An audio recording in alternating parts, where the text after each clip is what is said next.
আসসালামু আলাইকুম। Recipe by beauty চ্যানেলে আপনাদেরকে স্বাগত জানাই। আজ আপনাদের সঙ্গে শেয়ার করব ফুলকপি, ছোলার ডাল আর ডিম দিয়ে একেবারে নতুন একটি রেসিপি। এই রেসিপিটা খেতে ভীষণ টেস্ট হয়, তো অবশ্যই আপনারা স্কিপ না করে পুরো রেসিপিটা দেখে নেবেন। একবার রান্না করলে কিন্তু আপনারা এই রেসিপিটা বারবার রান্না করবেন, কারণ খেতে এতটাই সুন্দর হয়। তো চলুন কথা না বাড়িয়ে রেসিপিটা শুরু করি।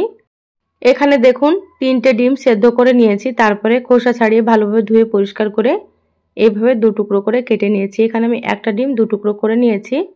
এখানে আমি 3টে ডিম নিয়েছি, আপনারা আপনাদের পরিমাণ মতো নিয়ে নেবেন। একটা মিডিয়াম সাইজের আলু কেটে নিয়েছি, আর এখানে দেখুন একটা মিডিয়াম সাইজের ফুলকপি এরকম একটু মোটা রেখে কেটে নিয়েছি। ফুলকপিগুলো এইভাবে একটু মোটা রেখে কাটলে কিন্তু খেতে বেশি ভালো লাগবে। আর একটা টমেটো কেটে নিয়েছি, আর এখানে নিয়েছি 4টে কাঁচামরিচ। এখানে দেখুন 100 গ্রাম নিয়েছি ছোলার ডাল।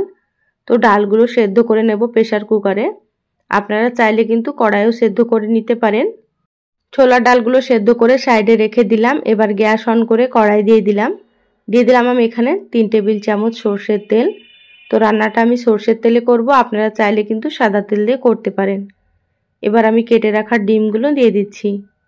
গ্যাসের আঁচ মিডিয়ামে রেখে ডিমগুলো আমি হালকা করে একটু ভেজে নেব।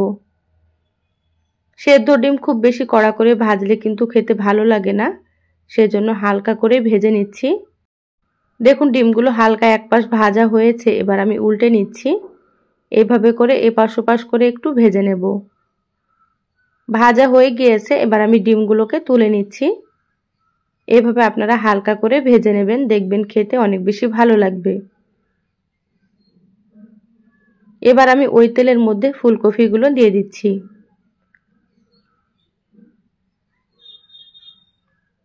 সম্পূর্ণ ফুলকপিগুলো দিয়ে দিলাম। এবার এখানে কেটে রাখা আলুগুলো দিয়ে দিচ্ছি।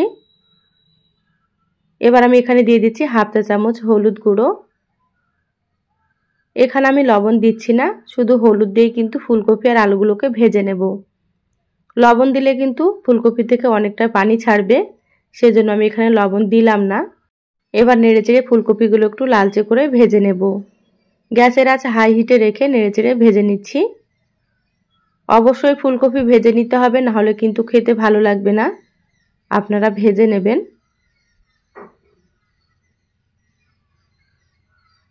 দেখুন ফুলকপিগুলো ভাজা প্রায় হয়ে এসেছে, আরও একটু ভেজে নিচ্ছি। খুব ভালোভাবে ভেজে নিয়েছি ফুলকপি আর আলুগুলোকে। এবার আমি তেল ঝরিয়ে তুলে নেব।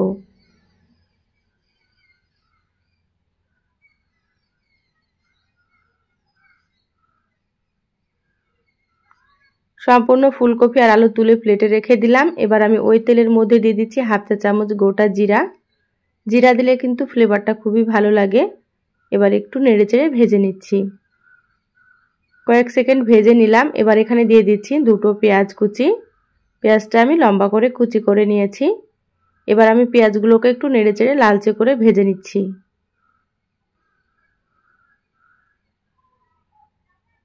দেখুন পেঁয়াজগুলো ভাজা হয়ে গিয়েছে, এইভাবেই ভেজে নিতে হবে। এবার আমি এখানে দিয়ে দিচ্ছি 1 চা চামচ আদা বাটা, আর দিয়ে দিচ্ছি 1 চা চামচ রসুন বাটা। এবার আদা রসুনটা একটু নেড়েচেড়ে ভেজে নেব, কাঁচা গন্ধ চলে যাওয়া পর্যন্ত। গ্যাসের আঁচ মিডিয়ামে রেখে 2 থেকে 3 মিনিট ভেজে নিতে হবে, তাহলে আদা রসুনের কাঁচা গন্ধটা চলে যাবে। যারা ভিডিওটি ইউটিউব থেকে নতুন দেখছেন প্লিজ চ্যানেলটা সাবস্ক্রাইব করে চ্যানেলের সাথেই থাকবেন। যারা ফেসবুক পেজ থেকে ভিডিওটি দেখছেন প্লিজ একটা লাইক দিয়ে পেজটা ফলো করে রাখবেন পরবর্তী ভিডিও নোটিফিকেশান পাওয়ার জন্য। দেখুন খুব ভালোভাবে ভেজে নিয়েছি। এবার এখানে দিয়ে দিলাম স্বাদ মতো লবণ, হাফ চা চামচ দিয়ে দিলাম হলুদ গুঁড়ো, এখানে 1 চা চামচ দিয়ে দিলাম জিরা গুঁড়ো, হাফ চা চামচ দিয়ে দিচ্ছি ধনিয়া গুঁড়ো, আর এখানে হাফ চা চামচ দিয়ে দিচ্ছি মরিচের গুঁড়ো। এখানে আপনারা ঝাল বুঝে মরিচ গুঁড়োটা ব্যবহার করবেন। আর এখানে আমি কাঁচা মরিচ দেবো, সেজন্য অল্প করে দিয়ে দিলাম।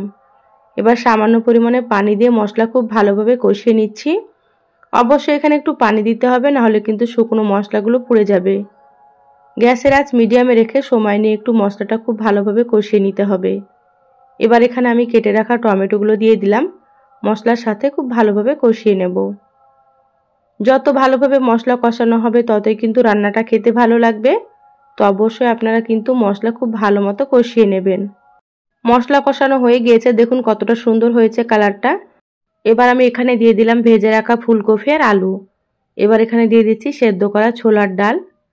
এবার একসাথে আবারও খুব ভালোভাবে একটু 3 থেকে 4 মিনিট কষিয়ে নেব। কষিয়ে রান্না করলে কিন্তু রান্নাটা খেতে অনেক বেশি সুন্দর হয়, সেজন্য একটু সময় নিয়ে খুব ভালোভাবে কষিয়ে নিচ্ছি। আমার চ্যানেলে আরও অনেক রেসিপি আছে, চাইলে আপনারা দেখে নিতে পারেন।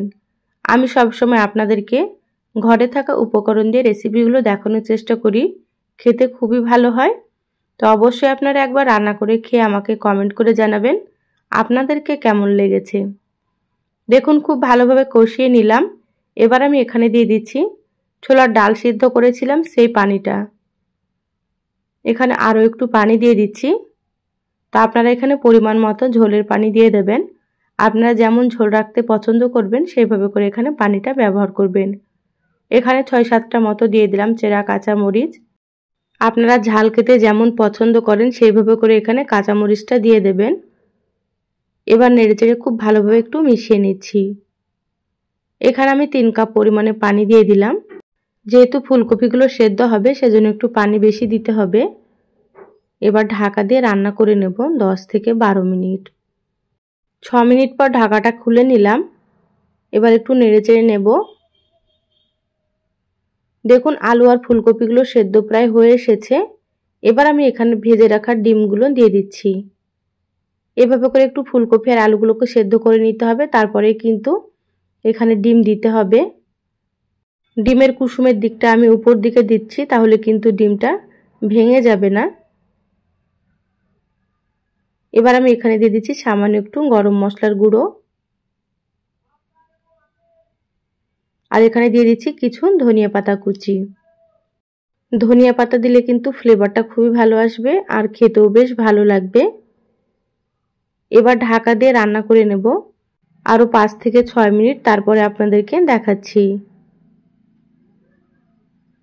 দেখুন 6 মিনিট মিডিয়াম আঁচে রান্না করে নিয়েছি। সুন্দর মতো সেদ্ধ হয়ে গিয়েছে, দেখতেই পাচ্ছেন। আর ঝোলটাও কিন্তু অনেকটাই কমে গিয়েছে। এবার আমি এখানে দিয়ে দিচ্ছি হাফ চা চামচ মতো ঘি। সামান্য একটু ঘি দিলে এই রান্নার স্বাদটা কিন্তু একেবারে দ্বিগুণ হয়ে যাবে, তা আপনারা একটু দিয়ে দেবেন। এবার হালকা হাতে একটু ঘিটাকে নেড়েচেড়ে নিচ্ছি। দেখুন রান্নার কালারটা কিন্তু খুবই সুন্দর এসেছে, দেখে হয়তো আপনারা বুঝতে পারছেন। গ্যাস বন্ধ করে দিলাম, ঢাকা দিয়ে 5 মিনিট রেখে দেব, তারপরে আপনাদেরকে দেখাচ্ছি। 5 মিনিট পর বলে ঢেলে নিয়েছি, আর দেখতে কতটা সুন্দর হয়েছে, খেতে ভীষণ ভালো হয়। একবার রান্না করে খেয়ে দেখবেন। রেসিপি ভালো লাগলে লাইক দিয়ে ভিডিওটা শেয়ার করে দিবেন। সবাই অনেক বেশি ভালো থাকবেন, সুস্থ থাকবেন। দেখা হবে আবারও কোনো নতুন রেসিপিতে। ধন্যবাদ সবাইকে। আল্লাহ হাফেজ।